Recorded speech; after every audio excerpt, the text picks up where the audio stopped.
कच्चे आलू का समोसा। एक हाथ से नाश्ता बनाते हुए दूसरे हाथ से अपने कान पर फोन पकड़े कल्पना नाश्ते की तैयारी कर रही थी।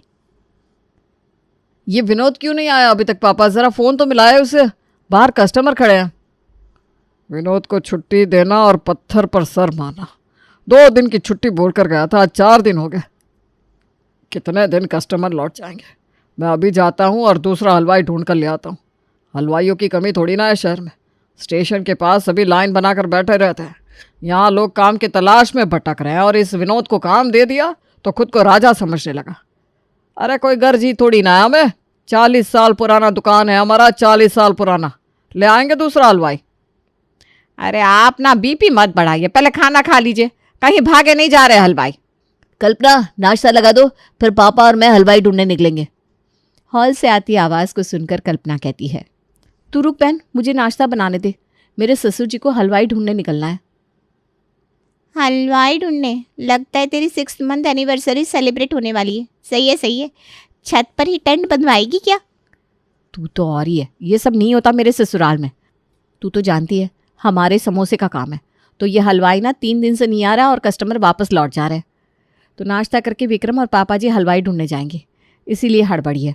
एक मिनट, मुझे तो बताया गया था तेरा रेस्टोरेंट का काम है, समोसे का काम है जीजू का। हाय, तू नाश्ता ही बना बहन। कल्पना सभी को नाश्ता बनाकर परोसती है। मानना पड़ेगा तुम्हें कल्पना, ये जो कच्चे आलू की सब्जी बनाती हो ना तुम, इसको कोई कंपेयर ही नहीं कर सकता।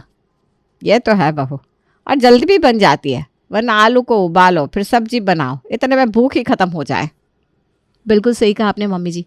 आपको तो पता है मेरे पापा पुलिस में है, तो कभी यहाँ पोस्टिंग कभी वहाँ, और किसी भी वक्त पापा को ड्यूटी पर निकलना पड़ता था, इसीलिए मम्मी हमेशा कच्चे आलू की सब्जी बनाती थी, सूखी भी और तरी भी। खाना खाकर विक्रम और सुरेश हलवाई को ढूंढने चले जाते हैं, पर उन्हें हलवाई कहीं नहीं मिलता। ऐसे तो यहीं मरते रहते सारे के सारे, आज काम पड़ गया तो एक नहीं दिख रहा। वही तो बात है ना पापा, जब तक प्याज नहीं खाई प्याज सस्ते हैं। जिस दिन प्याज खरीदने पहुंच गए 100 रुपये के हो गए प्याज। अब क्या करेंगे हम, खुद हलवाई बन जाए क्या? विक्रम और सुरेश बात कर रहे थे कि तभी कोई उन्हें पीछे से आवाज लगाता है।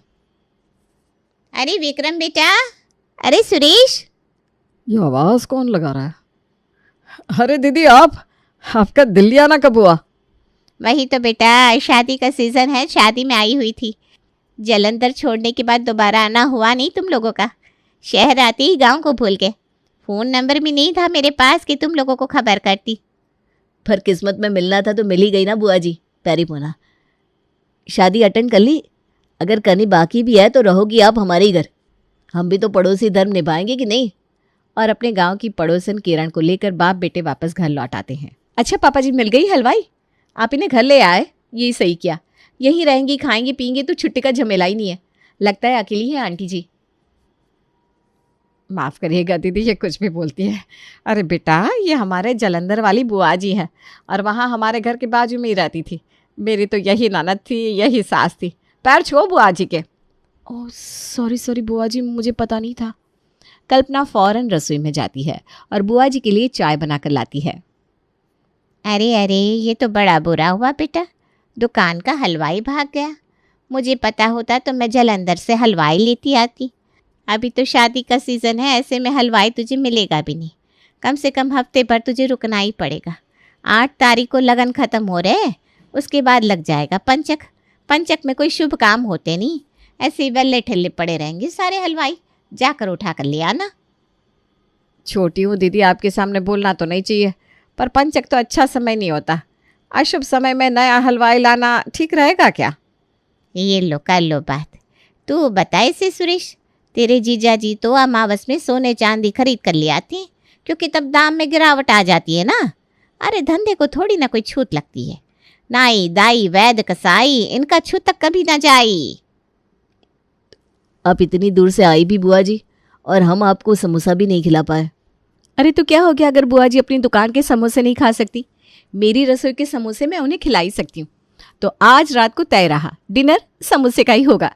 रात को सभी के लिए बनाती है कल्पना समोसे, पर समोसा बनाना इतना आसान काम तो है नहीं। यहाँ वो 2-2 समोसे सभी को परोसती है कि सभी फिर से समोसे मांगने लगते हैं।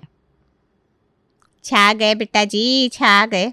बहुत अच्छे समोसे बनाए हैं आपने बेटा जी। अरे तो और लीजिए ना बुआ जी। कल्पना बेटा और समोसे लिया। फिर से आलू चढ़ाने पड़ेंगे, मसाला तो ख़त्म हो गया है। सब खाने पर बैठे हुए हैं, क्या करूं क्या करूं। कच्चे आलू का मसाला बना दूं क्या? जब समोसे फ्राई होंगे तो अंदर के आलू भी सीज ही जाएंगे। ट्राई करने में क्या जाता है। अपने ही लोग हैं, पसंद नहीं आए समोसे तो उबले आलू के समोसे बना दूंगी, तब तक आलू भी उबल जाएंगे। ये ठीक है। कल्पना एक ट्रायल लेकर कच्चे आलू के समोसे बनाकर अपने घर वालों के सामने परोसती है और वहीं खड़ी रह जाती है। समोसे चखते ही सभी उसका चेहरा निहारने लगते हैं। ये क्या समोसे बना दिए तुमने कल्पना? लगता है ज़्यादा ही दिमाग लगा दिया मैंने। वापस ले जाती हूँ समोसे विक्रम जी। अरे वापस क्यों ले जाएगी? और ऐसे ही समोसे लेकर आ। इसके पहले तूने जो समोसे बनाए थे ना, उसमें वो बात नहीं थी बहू जो इसमें है। आज तक मैंने ऐसे समोसे नहीं खाए, वरना समोसे खाकर मेरा मुंह फिरने लगता है सीने में तेल तिर रहा है। पर इस समोसे में तो ऐसा कुछ नहीं लगा मुझे। क्योंकि इसमें मैंने अपनी अलग रेसिपी ट्राई की है। तो यही रेसिपी तो हमारी दुकान के लिए भी बना देना बेटा। हाँ कल्पना, ये तो हमने सोचा ही नहीं। कुछ दिनों की बात है, तुम संभाल लो ना दुकान। मैं समोसे तो बना दूंगी, पर इतनी बड़ी कढ़ाई में इतने सारे कस्टमर के लिए भट्टी के पास बैठकर समोसे तलना, ये सब कैसे करूंगी मैं?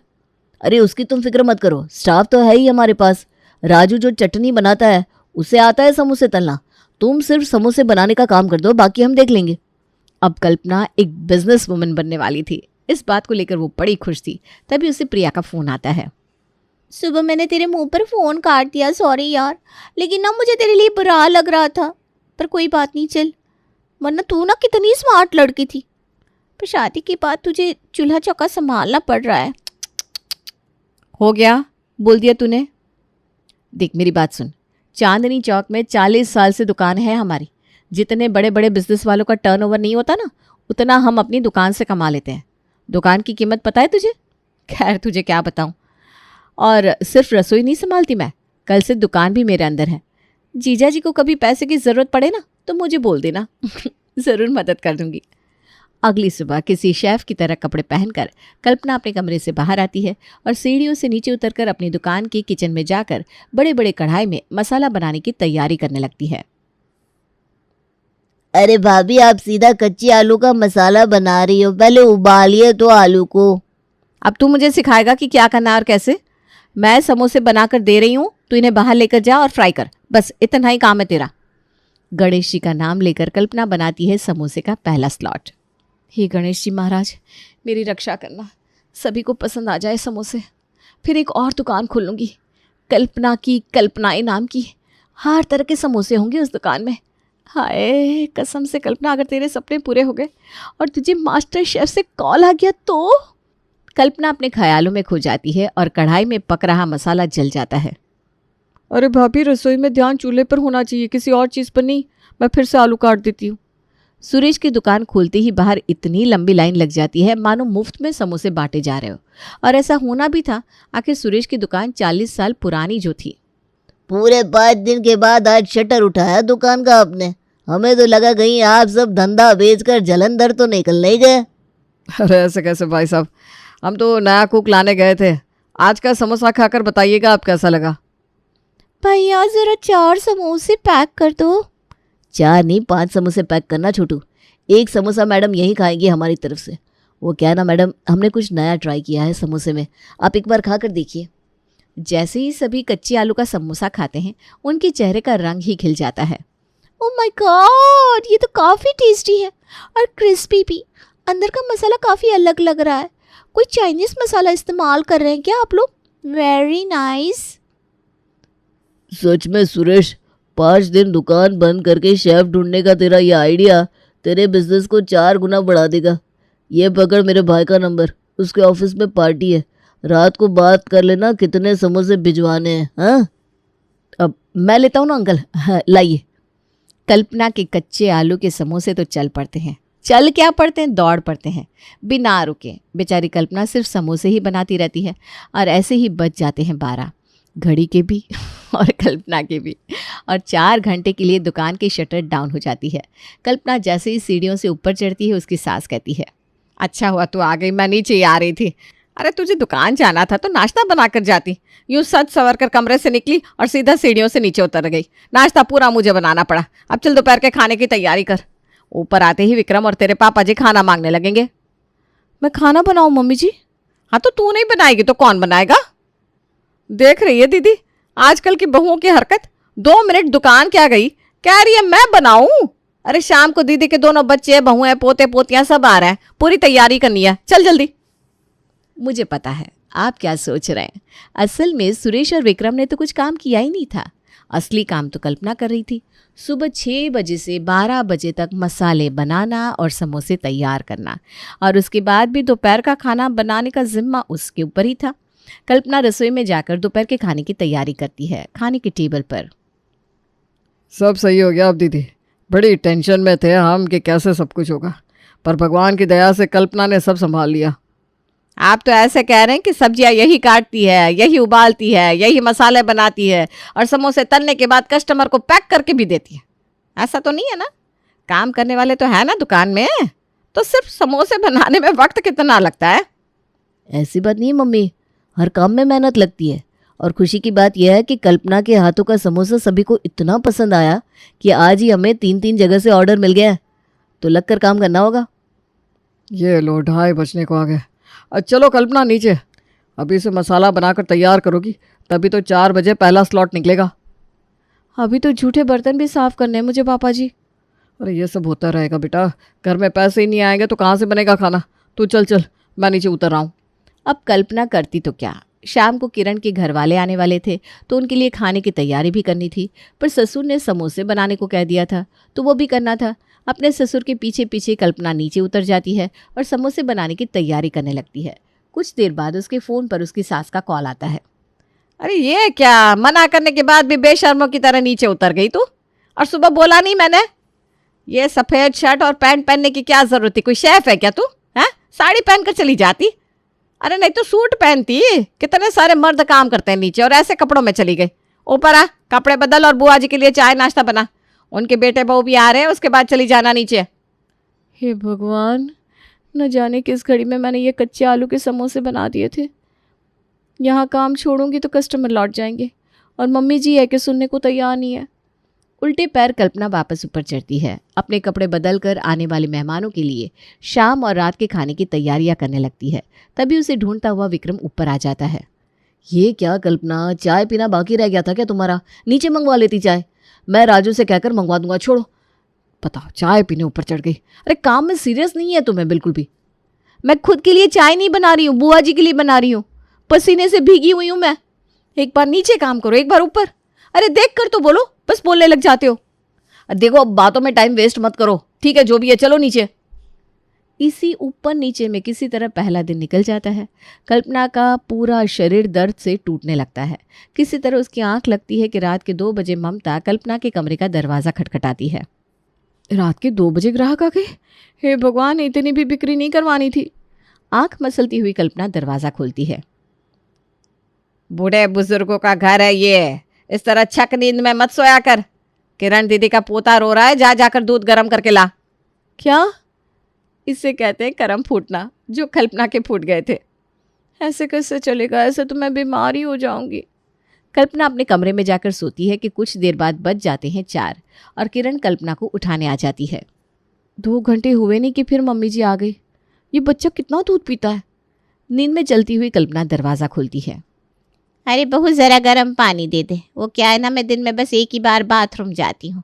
जब तक 1 लीटर गर्म पानी ना पियो मेरा पेट साफ नहीं होता। इतनी ठंड में सुबह 4 बजे कौन उठता है बुआ जी? अरे बेटा, हमेशा जल्दी ही उठना चाहिए। आजकल के बच्चे अपनी संस्कृति ही भूलते जा रहे हैं। अब बहू उठ गई हो तो उसे सोने दे कौन? कल्पना किरण को पानी देकर कमरे में जाने लगती है कि ममता कहती है, अब उठ ही गई हो तो नाश्ते की तैयारी कर ले, वरना फिर कल की तरह बिना नाश्ता बनाए दुकान चली जाएगी। सुबह के 4:15 बजे कल्पना रसोई में खड़ी नाश्ता बना रही थी। ये तो हद ही हो गई। मुश्किल से 4 घंटे सोई हूँ मैं, जिसमें भी 2 बार उठना पड़ा। सभी का नाश्ता बनाऊंगी, फिर नीचे जाकर समोसे बनाऊंगी। माना कच्चे आलू से समोसा जल्दी बन जाता है, पर मुझे 4 लोगों के लिए समोसे नहीं बनाने, 400 लोगों के लिए समोसे बनाने हैं। नहीं भाई नहीं, ये काम मुझसे नहीं होने वाला। या तो अब मैं रसोई संभालूंगी या फिर दुकान। नाश्ते पर सभी के सामने कल्पना इस बात को साफ साफ रख देती है। मैं इंसान हूँ पापा जी, कोई मशीन नहीं हूँ। इतने सारे लोगों के लिए समोसे बनाना कोई आसान काम नहीं होता। फिर भी किसी तरह मैनेज कर रही हूँ मैं, क्योंकि दुकान की बात है। पर अब इसके बाद रसोई मुझसे नहीं संभलेगी। अरे कैसे नहीं संभलेगी? पहले के ज़माने में तो औरतें एक हाथ से बच्चा पकड़ती थी और दूसरे में हंसुआ। यहाँ धान काटा, वहाँ पीसा और घर जाकर बनाया भी। हम 2 दिन क्या आ गए, बहू को काम भारी लगने लग गया, नहीं भाभी? अरे नहीं नहीं दीदी, ऐसी बात नहीं है। आपकी खातिर मैं कमी आने ही नहीं दूंगी। मैं दुकान के काम में भले 19-20 हो जाए, घर का काम नहीं छूटना चाहिए। बहू तो एक बार खाना बना दे, फिर जो करना है कर। मैं तुझे अपने घर के रसोई के लिए लेकर आई थी, तो रसोई का काम तो तू ही करेगी। रसोई का काम तो कोई भी कर देगा ममता जी, फिलहाल हलवाई नहीं मिल रहा है तो दुकान तो बहू ही संभालेगी। विक्रम अपनी बीवी का हाथ पकड़कर उसे नीचे ले जाता है। यहाँ समोसे बनाकर कल्पना खड़ी होती नहीं कि नीचे उसकी सास उसे लेने आ जाती है। कल्पना यहाँ, कल्पना वहाँ, कल्पना ये कर, कल्पना वो कर। और इस सब में सीढ़ियों से उतरते वक्त ही कल्पना का सर घूम जाता है और वो बेहोश होकर गिर पड़ती है। ये आजकल की लड़कियां सच में फूल चढ़ी है, देखो कैसे बेहोश हो गई। बोलना तो नहीं चाहिए मम्मी जी, पर ये फुलझड़ी नहीं है और ये कोई मशीन भी नहीं है। मशीन भी इतना काम करेगा तो उसका इंजन घिस जाएगा। मैं भी देख रही हूँ आंटी जी किस तरह कल्पना को रसोई भी संभालनी पड़ रही है और दुकान भी। हलवाइयों की तरह काम करना पड़ रहा है इसे। कल्पना को रेस्ट की ज़रूरत है। सही कह रही है भाभी आप, पर कल्पना अगर रेस्ट करेगी तो दुकान। कुछ देर बाद कल्पना को होश आता है। अपनी रेसिपी को सीक्रेट रखने का कोई फ़ायदा नहीं है पापा जी। इस रेसिपी को लेकर मुझे राम के घर नहीं जाना। मैं राजू को बता देती हूँ कि मैं कैसे समोसे बना रही थी कच्चे आलू के। राजू और बिंदिया मिलकर मसाला बना लेंगे, बाकी थोड़ा बहुत मैं मदद कर दूंगी। तभी दरवाजे पर विनोद आता है। माफ कर दीजिए मालिक, बहुत बड़ी भूल हो गई। वो क्या हुआ कि मेरी बीवी भाग गई थी, इसी के चक्कर में मैं लौट नहीं पा रहा था। पर अब सब ठीक है, मैंने ना दूसरी शादी कर ली है। समोसे का मसाला तो विनोद ही बनाएगा, वो भी बहू रानी की स्टाइल में। और क्या था, विनोद अपना काम संभाल लेता है और कल्पना रसोई।